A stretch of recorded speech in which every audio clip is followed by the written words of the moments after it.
Mein Name ist Jürgen Klintwort. Ich habe mich in Hamburg am 2. Juni qualifiziert, ganz überraschenderweise. War dort nicht besonders gut vorbereitet, aber habe den Slot dann irgendwann bekommen und bin dieses Jahr das 9. Mal auf Hawaii. Mein großes Ziel ist es, möglichst lange den Wettkampf zu genießen. Ich habe mir das so aufgeteilt, von den 226 Kilometern möchte ich 216 einfach mit einem Lächeln bestreiten. Und die letzten 10 Kilometer darf das Gesicht auch ruhig etwas verbissen aussehen. We're here with Sam Laidlow, the defending champion of the Ironman World Championship, and second place here in Kona last time. How different does it feel for you to be here, back again on the island? Yeah, I mean, it feels very special. I feel very grateful to be in this position with number one on my back and with the support we've got here. You know, I mean, I just did breakfast with Bob's and it was quite different to 2 years ago. You know, there was a lot of people this time, and yeah, I mean, it's crazy to think like what's gone on in them 2 years. So yeah, the overwhelming feeling is just of gratitude, you know, and the support and that I get is second to none. And so yeah, I just hope I can give back on race day.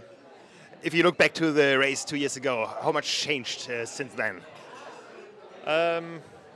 Yeah, a lot and not a lot at the same time. You know, I have the same team around me. I train in the same place. The only thing is that I've got better support. You know, I've got better equipment, better people around me, and yeah. So again, I have no excuses. You know.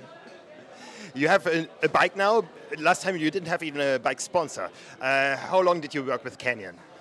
Yeah, so funny enough, I was in the Lava Java here 2 years ago, trying to convince Andreas to sign me, and he said, "Oh, let's wait for the race, see what happens." And the next day, I broke the course record on the bike, and that's when kind of the journey of Canyon started. And there was a lot of interest at the time from pretty much every bike brand, but I think more than anything with Canyon, it wasn't just about. I think a lot of the brands give you a bike. And then just say, okay, now you have to go and win some races. With Canyon, it was very different. It was the support. Like, it was more about, okay, how can we win a world championship, and how can we help you, you know, to win a world championship. So, yeah, and just the simple fact that we're here and doing this and talking about the bike and everything, all the investment that's gone into it, and being able to kind of show the world the ideas that we've had. I think the cockpit with like the cooling system and stuff is new. You know, like nobody's thought about that before, and so yeah, it's just great to kind of hopefully be pioneering where the sport is going. I met you in the wind tunnel in spring in Bavaria. How much influence has a bike course to testing, to everything? Is this a bike especially for the Queen K Highway and the winds you're expecting here? Yeah, well, for sure, the bike initially was designed to win Kona, you know, and I mean, this bike's been probably on the market for 4 years now, I don't know, and but so now it's more about how we can change the positions and making sure like the whole system is aerodynamic. You know, the bike can be very aerodynamic, but then it's what wheels, what tires, what cockpit, etc., and how you fit on the bike that's important. So cockpit is very important. We've seen a lot of pictures from athletes riding here. They are all stretched now. What about your cockpit? Could you show us something? Yeah, so funny enough, I was very stretched 2 years ago, back in Kona 2 years ago, but now I've gone away from that. I'm slightly higher up in a more comfortable position because comfort is also really important. So yeah, we got this custom cockpit, which is a prototype. We got like the heel cups here, so that means that you have a bit of extra support under your arm here. And then inside we got this kind of like foil that they use like NASA and equipment to keep the whole system cool.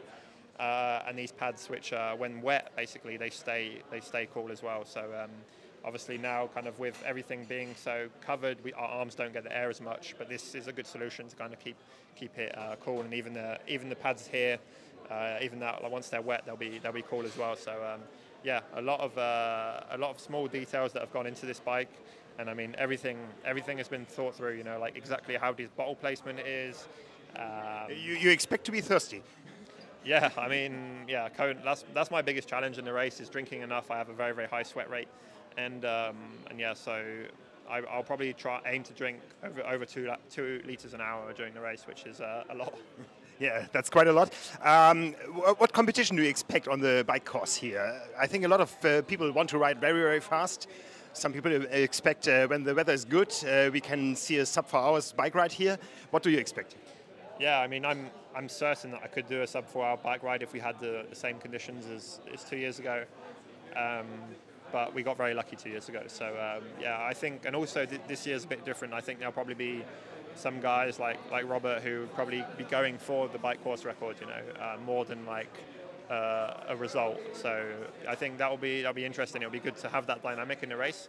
And yeah, but I think the 3 strongest riders would probably be Magnus, me, and Robert. Yeah. So not you on your own again? I mean, we'll see. If I have good legs, I do believe I'm the best cyclist.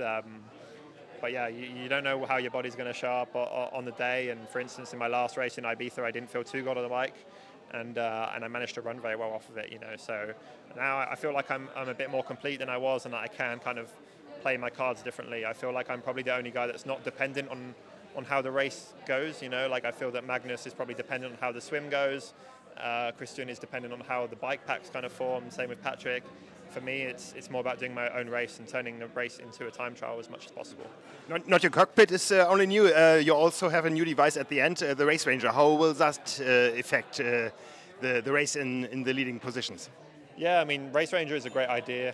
Unfortunately, I think the Ironman rules are still a bit behind in where it should be. I think 20 meters is definitely necessary and not 12. I mean, obviously the speeds we're going at now, there is more of an effect at 12 meters. So, and we see it in all the racing. But the density of the field is so high that like there's micro percentages separating everybody's level. And so someone like, for instance, let's imagine that I'm a slightly better rider than Christian. Well, even if I am riding harder, Christian could sit at 12 meters and probably be fine, So, and then when you're third in line, it's even more. So, yeah, I think it's a good tool, but I don't think we're quite using it right yet, in Ironman at least.